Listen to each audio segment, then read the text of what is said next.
Siamo con Gianfranco Volpin della Polizia Postale del Veneto e segretario del Sindacato di Polizia COISP.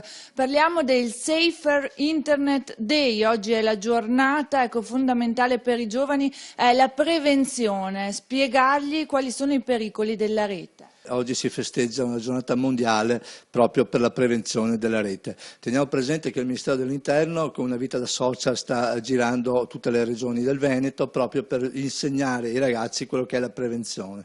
Che cos'è la vita da social? Non è altro che questo furgone, questo grosso camion dove che all'interno ci sono dei macchinari dove che invitiamo tutti i ragazzi delle scuole per far vedere a loro quali sono veramente i pericoli che stiamo percorrendo. Voglio ricordare solamente che oggi siamo in una generazione di ragazzi che sono sempre connessi.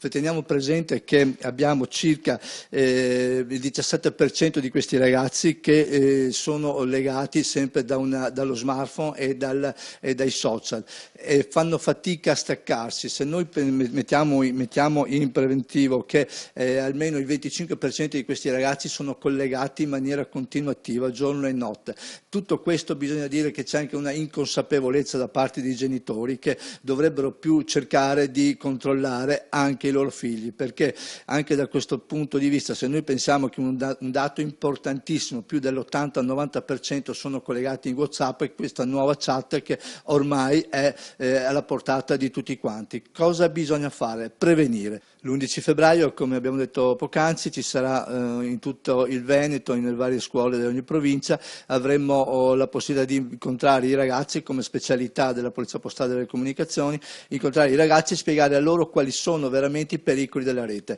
All'interno di queste manifestazioni spiegheremo uno dei reati che sono quelli più importanti, che è anche il cyberbullismo.